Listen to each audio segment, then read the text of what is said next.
So with Barack Obama was put in office for two reasons. One was domestic, one was international. Every president of America is given a domestic mandate and an international mandate. Barack Obama's international mandate was to make Africa and its resources safe again for Western exploitation, in particular through the AFRICOM program of putting United States military bases within African soil, geographically located close to places with high levels of mineral reserve. So what's going on in Ghana right now? An agreement between the Ghanaian government and the United States to put a military base in Ghana. This is all strategic to make sure that if Africa ever decides to rise up and push back against European imperialism, aka white supremacy, they will not be in a military position to be able to do that. So Obama succeeded. And the reason he succeeded in Africa is because Africa, just like Black America, just like Black Europe, thought the presidency of Barack Obama was a blessing because we don't understand white supremacy and we don't understand politics. It doesn't matter whose face is on the cover. It doesn't matter whose face is out front. The only thing that matters is the color of the hand that makes the decisions. Barack Obama was a flunky. He was a functionary. He was a stool pigeon, and he was a puppet. And yes, he was a coon. Barack Obama did absolutely nothing to benefit Africa. He did absolutely nothing to benefit African people. Now, domestically, Barack Obama's job was to distract Black people in America long enough for the government to take everything that our ancestors fought for, roll it up into one big ball: civil rights, voting rights, affirmative action, equality, you name it, and roll it on over to the feminist movement, roll it on over to the LBGT movement, and roll it on over to the multicultural movement. So today in America, whenever you hear civil rights discussed, Black people are not in the conversation. It's gays, it's feminism, or it's multiculturalism. They use Barack Obama to take everything Black people fought for and give it to people who have never fought for Black people. What do you know about the situation of Black people in France? I'm somewhat familiar because I tend to study the international situation. Not thoroughly familiar, but I will say this. In all my travels, wherever I go, there's four things constant. I don't care if I'm in France, London. I don't care if I'm in South Africa, Nigeria. I don't care if I'm in Holland, Austria, Jamaica, Turks and Caicos, Canada, LA, Houston. On the planet, there's four constants for African people. Number one, we're worshiping a white Jesus. I don't care where you go. Black people in love with a white Christ. That's number one. Number two, you have mass incarceration of Black males at a rate 4 or 5 times their percentage of the population in that particular state. Number three, you have miseducation of Black children. You have the over-identification of Black children in classifications of mental retardation, ADHD, learning disabled. You have record numbers of single Black mothers raising our children on their own, okay? And then on top of that, you also have a Black economy, which is totally dominated by people who do not look like us. I don't care where you go on the planet, Black people are not in control of their economy. Your rice, your bread, your milk, your sneakers, your hats, your clothing, your transportation, your electronics, everything you buy is being sold to you by somebody who don't look like you, but more importantly, don't care about you. What would be the solutions? Because, you know, this is a statement, but now what could be the solutions? Solutions are simple. And the solution hasn't changed since Marcus Garvey articulated it over 100 years ago. And the solution is independence in all areas of human endeavor. The solution for African people is no different than the solution for Chinese people. The solution for African people is no different than the solution for the French people. It's the same. It's no secret. It's not hidden under a rock. We have to do what everyone else has done, and as build ourselves up independently, economically, educationally, spiritually, socially, politically. We must become a power base, which we are not, as we are today, with all of our doctors, with all of our college-educated folks, with all of our Black capitalistic business owners who are only looking to get rich themselves but do nothing to raise the general economic condition of Black people. We are still a race of dependence. If you live in France, you're dependent on the French government for this and for that. You're dependent on white business to provide your basic needs. America, it's the same thing. Africa, it's the same thing. Wherever we are dependent on the white power structure where we live. There's 4 institutions that you must have in order to be considered an independent community. We don't have them nowhere in space and time at the same time. A hospital to protect African life. A supermarket, okay, for nutrition to preserve African life.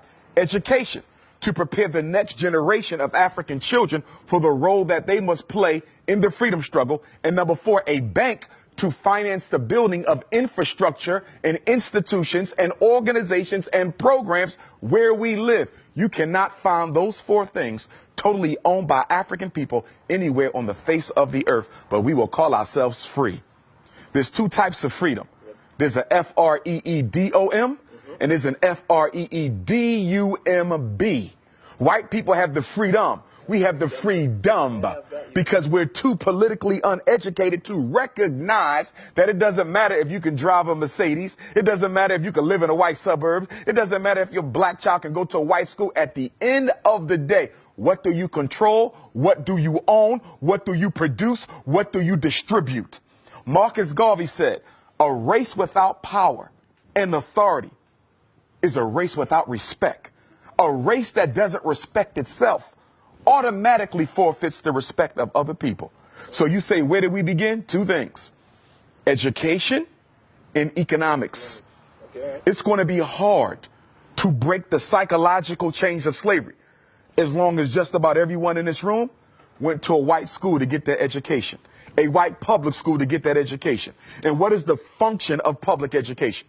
Whether it's UK, France, Austria, Germany, USA, it doesn't matter. The purpose of education for African children in a European context is to teach the African child that you are second place and that is where you will always stay. And the only way you can rise above it is if we give you permission to rise above it. The education system's job is to make sure black children never come to believe that they have a right to replace the white boy being in control. That was the next question I was going to ask you, because, you know, when we speak about African Americans, do you think that African Americans are truly and deeply aware of their African roots? Well, I don't think that's a question just for African Americans. I think that's a question for Africans anywhere. Yeah, of course, but I'm speaking about this because you are from the United States, so of course. Right, but I want to Pan-Africanize the question, though. Okay, all right. So because whether you're dealing with France, whether you're dealing with UK, whether you're dealing with Black America, okay? So globally, yeah. Globally, it's no different. Canada, it's no different. So do you think that Afro-descendants are really aware of their African roots? I think that we are aware of the roots, but we are in denial of the roots, okay? This is why black women spend billions of dollars on perm, weave, blonde hair, green eyes, blue eyes. This is why educated black men, I don't care if they live in Paris, I don't care if they're in Austria, Holland, UK, Canada, US, or South Africa. Educated black men marry outside of their race more than the men of any other race put together because you hate yourself. And the reason why we do this is we actually think we can convince white people if we act white enough to accept us, because we don't understand white supremacy and we don't understand eugenics. Eugenics is the science of exterminating the African DNA. It don't matter if you're light skinned with green eyes, you still African. It don't matter if you're blue, black, purple with nappy hair, you still African. It don't matter if you in Paris speaking French or the US speaking English. At the end of the day, you carry the gene of Africa. And that gene of Africa is the most powerful DNA on earth. We are the only people who can reproduce ourselves in every other group. I can make a baby with a Chinese woman, it's an African baby. I can make a baby with a French woman, it's an African baby. An Arab, an East Indian, a Native American, it's an African baby. You understand? The white man cannot reproduce himself in any other woman but one who looks like him, because he's genetically recessive. I'm genetically dominant, and that's why he must eliminate me. Because in the natural order of things, if I do absolutely nothing, we can literally predict the date where he will no longer exist. So he has to make a decision. He either has to get rid of me first before nature gets rid of him. So speaking about this, what is your feeling about interracial marriage? I don't support it. Why? I have nothing against white women or Chinese women or Arab women or East Indian women, but the black man belongs with the black woman. The first institution that has to be built is the black family. If you don't save that, you save nothing else. If you don't build that, you build nothing else. A white woman can understand my struggle. A Chinese woman can understand my struggle. And what black men fail to recognize, even when you marry white or Arab or Chinese or East Indian or Latino, that woman is still loyal to her race. So it doesn't matter if she had your baby. It doesn't matter if y'all got married. It doesn't matter if y'all sleeping with each other. At the end of the day, her loyalty is not to her husband. It is to her community. And at any moment that community calls on her to do a job, she will do it. So even though you're laying on top of her, she's still in charge of you.